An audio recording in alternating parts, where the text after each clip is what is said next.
Today I will show you a horror film from 2021 titled The Curse. Spoils ahead, watch out and take care. It's late at night in the city when a drunk man returns to his apartment, discovering that the lights aren't working on. The TV has no signal. He looks out the window with a golf club in hand, thinking it may be a thief, but the truth is creepier than that. A mysterious figure appears behind him and doesn't seem bothered when the man hits him with the club as a weird tattoo appears on his wrist that makes his skin go black. The mysterious figure attacks the man, throwing him around and causing him to get infected by something weird on the spot where he touches him. Then he bites the man on the neck, infecting him further while his own body crumbles into ashes. Sometime later, the police are reviewing the case. The autopsy indicates the victim died of paralytic shellfish poison, and the attacker was already dead 3 months ago. This isn't the first time this police department deals with a strange case. And Detective Young knows exactly who to call. Meanwhile, famous reporter Jin, he is appearing on the radio to present her new book about the paranormal cases that she's covered on her independent news channel. During the interview, the host takes calls from the public, and the first one comes from a mysterious, creepy voice. This man claims to be behind the murder case. The police are currently investigating and he wants to be interviewed by Jin. He herself the next day at an address he sends to her phone. After the show, Jenny goes back to the office where all her employees are dealing with hundreds of calls asking about the creepy voice on the radio. Jin, he also gets to meet Jessie, the new intern in charge of on-site shooting, who has recently arrived in the country. Then she meets with her partner Kim, who has already been pulling some favors to get information on the recent murder case. The victim had been a researcher at CN Gill Pharmaceutical, but there are no clues on the killer other than he's been dead for 3 months and his hoodie had an identification number. Kim has put his hands on a bunch of pictures as well, and Jin, he gets to see the tattoo on the attacker's wrist, confirming it's the type used to cast a spell. They're suddenly interrupted by Young, who has come to talk about the voice on the radio, both as a cop and as Jin, his husband. He doesn't want her to do the interview because it's very dangerous. But Jin, he doesn't care because this may be the only chance to catch the killer. Young accepts that's true and lets her do the interview under the condition the police will be guarding her, which Jin, he accepts. After Young leaves, Kim shows Jin, he a video he was sent from Japan where a young witch is conducting an exorcism in a haunted house. Jin, he recognizes this girl as So Jin, who had been involved in some of the cases Jin, he wrote about.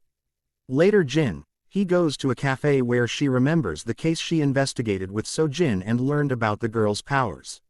Suddenly, all the lights go out and Jin, he is attacked by the hoodie killer. However, as soon as the attacker grabs her by the neck, he drops her and twists his body on the floor, revealing So Jin behind him wearing her witch clothes. At that moment, Jin, he wakes up and realizes it was all a dream. The next day, Jane, he and her crew get ready to stream the interview while the police watch through security cameras. The man that arrives is Mr. Park, who gives out his ID number to confirm he's saying a real name. The police check, he has no criminal record, but he had been reported as missing. Park explains he's a spellcaster that can manipulate dead bodies and he was the one that sent that zombie to commit murder 2 days ago. He's asked for this interview because he wants to warn everyone that he'll kill 3 more people soon. And the names he mentions as his future victims are all the higher-ups from CN Gill Pharmaceutical. If they want to stop Park from killing more people on the dates he proceeds to list, then the company's chairman must come to Jin, he showed to offer an apology, which Jin, he will have to make sure is sincere. Then Park takes out a knife to bring Jin, he is hostage on his way out. Jessie follows them with the camera to keep the stream going and the cops rushed to surround them. Park and Jin, he entered the elevator and Young manages to jump inside too before the doors close, but all the other agents will have to take the stairs. Young and Park begin fighting, but Park shows extraordinary force and easily overpowers Young in the struggle. Young's gun falls. So Jin, he grabs it and shoots Park in the leg, but it doesn't bother Park at all. When they make it to the ground floor, Park uses the knife again to drag Jane he out with him to protect himself from the cops that are now surrounding them. Suddenly Jin, he notices the weird tattoo appearing on Park's wrist and realizes he isn't actually the killer.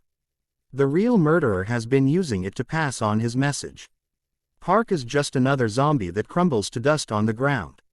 Sometime later, the board members of CN Gill Pharmaceutical review the interview to decide what to do.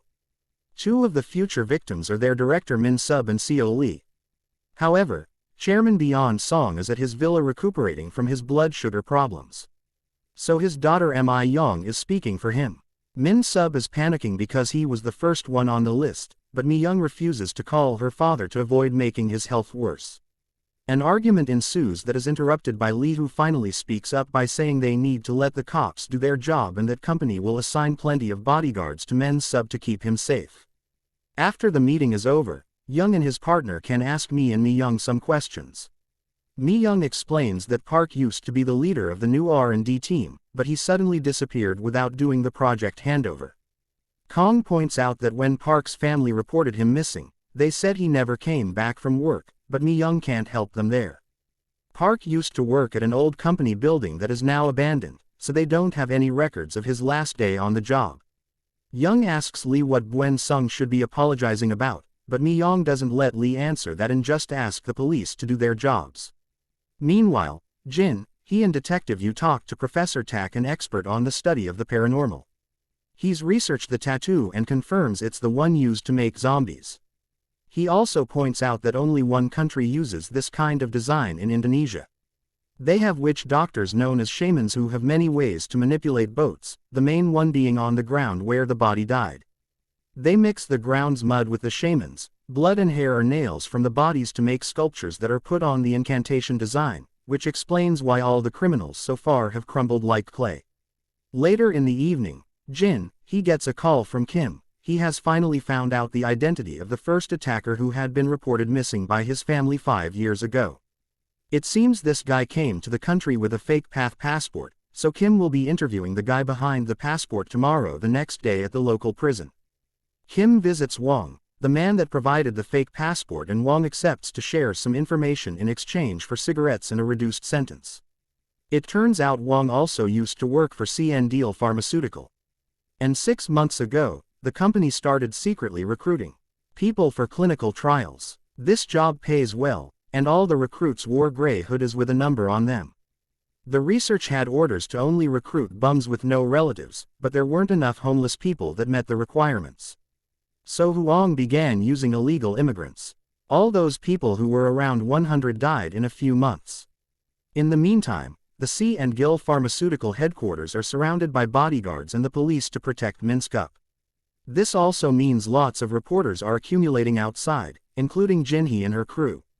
Soon, a person wearing one of those hoodies approaches the building and the police try to stop them, but it's incredibly easy for the zombie to use their strength to easily beat them all up. Once that's taken care of, the zombie is joined by a whole group of walking bodies. The zombie horde is too big and strong to be stopped by normal men and easily break through the guards' line of defense to get inside. Ignoring the bullets shot at them, they begin climbing the stairs. So Young decides to escort Lee and Men some out of the building before the zombies reach them. The group makes it to the elevator that will take them to the underground parking lot. And when the zombies notice this, they jump off the stairs to reach the ground floor faster since they can just stand up and put their bones back in place.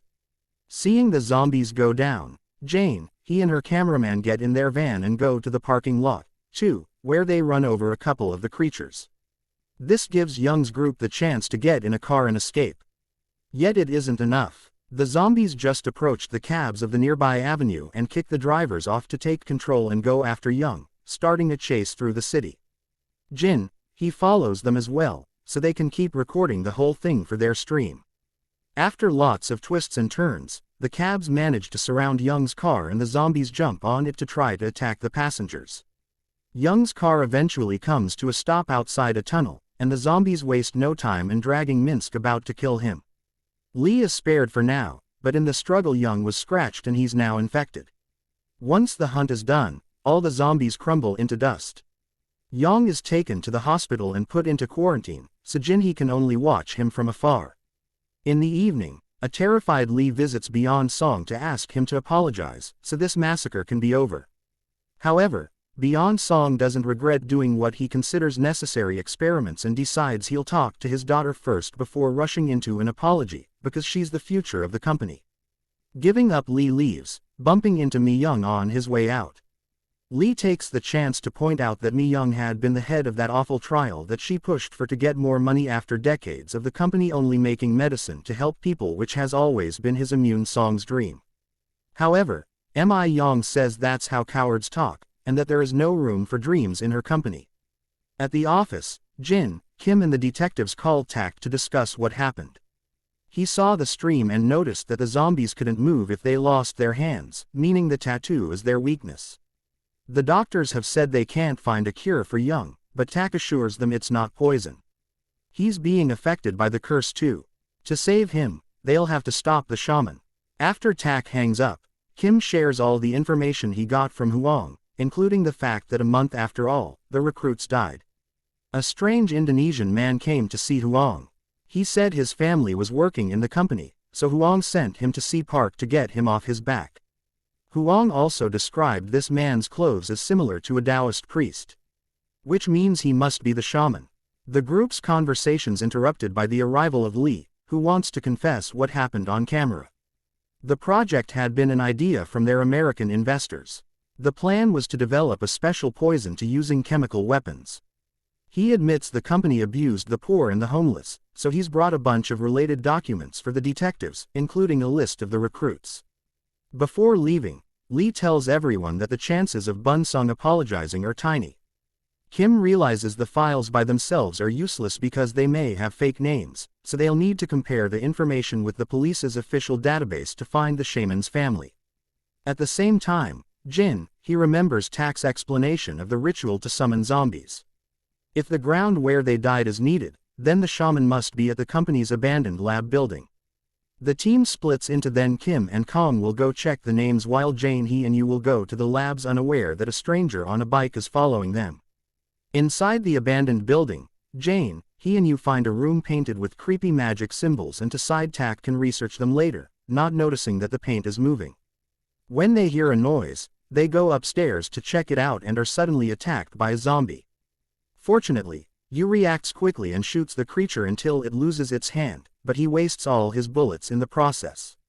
There's a horde coming next, though. So Jinhee and Yu run away through a tunnel until they make it into a room that they lock by putting furniture in front of the door. However, there's a zombie there too, and it grabs Jinhee by the neck to kill her only to be stopped by the stranger from the bike. It turns out this is So Jin, who has finally returned to the country. She uses her powers to destroy the zombie, then she drags Jinhee and Yu into another room because the horde has managed to break through the flimsy furniture barrier in this room. So Jin draws a spell on the floor to create an invisibility shield where she and Jinhee. But Yu doesn't make it in time. It has to hide behind some furniture. The zombies break in and go after Yu. So Jin comes out after Jin. He tells her the weakness is the tattoo by using her powers on that tattoo. It's extremely easy for So Jin to fight the zombies and destroy them one by one. Now that it's truly over, So Jin and Jinhee reunite with a hug. It's morning by the time they leave the building. And So Jin shares what she's been doing all this time. She stayed in Japan for a while before moving to China, where a priest at a temple taught her how to control her powers. So that Jinhee saw in her nightmare had truly been her, and after having this vision, So Jin decided to come back to protect Jinhee. Their conversation is interrupted by Yu, who tells them he's learned. Lee has ended things for himself, which has caused Buin Song to accept to do the apology. Jin, he rushes back to the city, but So Jin decides to stay with Yu because she's sure her powers will be of help. The interview will be done at the Sion Deal Pharmaceuticals building, although Jinhee still brings her team with her after Jesse fixes the podium. Bun soon comes in and apologizes to the general population for the recent incidents, promising to be a more responsive constable company from now on. However, the shaman wanted an apology for the trial victims and their families, not for the population and Jin. He reminds Bu and Song of this. The chairman isn't sure about that, but Mi Young tells him to do it to get this over with. Beyond Song sounds like a robot when he speaks because he doesn't actually mean the apology, and Jin. He refuses to upload such a poor attitude, which starts an argument with Mi Young. Back at the abandoned lab, Tak, So Jin and the cops investigate the spell room, which So Jin recognizes as the same invisibility spell she used by quickly deleting the word written on the ground. So Jin makes the illusion disappear and reveals that the room is actually a long hallway. The group crosses it until they make it to a morgue where the ground has lots of spell symbols and the clay figurines Tak had described. When they open a door at the back, a powerful light throws them back and reveals another room where they finally find the shaman. His defenses hold the entire team to the ground, except for Sojin, who tries to push through while destroying the zombies the shaman throws at her. Meanwhile, Kim and Kong finally make some progress, discovering one of the trial recruits have been Jesse. Kim sends a picture of the file to Jin-hee to warn her, and he finally understands that she had been chosen to record this in order to give Jesse access to Boo and so on. The apology is still not sounding sincere, so Jesse finally reveals her tattoo and begins fighting the guards while Mi-young takes her father away to safety. Jesse runs after them, knocking out anyone that gets between her and the chairman's office and even jumping through windows as a shortcut. After beating a few more guards, Jesse enters the main office and approaches Bun soon to kill him. However, at that moment, Sojin finally manages to reach the shaman and uses her powers to kill him, which automatically kills Jesse as well. As the shaman dies, he looks at the last figurine, which is Jesse's hair. This Sojin hands it to him, so he can leave this world together with his last relative. Back at the company, Mi-young takes advantage of all the bodyguards being unconscious to enter the office, and with the help of some tissue, grab one of Jess's fingers. Then she uses it on her father to infect him. As she explains, it's time for him to go and let the new generation take over. As he dies, Bun Sung sees a bottle in Mi-young's hand and realizes Lee's death had actually been a murder. A moment later, the cops finally reach the office where Mi-young is crying her heart out, but Jin-hee also arrives and tells her to stop pretending because they know everything. When Jesse fixed the podium, he put a microphone on Buoyancy Jacket for better transmission sound. So now they have a recording of everything she said while her father died. After the cops arrest Mi-young, he and Sojin meet at the hospital to visit Young, who is finally recovering thanks to the shaman's death. Sojin feels bad for the shaman because before he died, she had seen his memories of playing with Jesse as a child and felt how much he loved her. 3 months later, Mi-young has been released on the grounds of insufficient evidence. However, one afternoon Jin-hee and Sojin approach her in the parking lot to make her confess if she doesn't want to get horrible, magical consequences. Meanwhile, an employee at a small local company is being paid pennies for his work. After his shift is over, he decides to drink for a while, and his drunk wandering around town makes him find a mysterious man drawing a spell on the ground. Desperate for a better life, the man asks the stranger for his help. Make sure to subscribe and turn on notification, so you can watch more videos like this. Thanks for watching.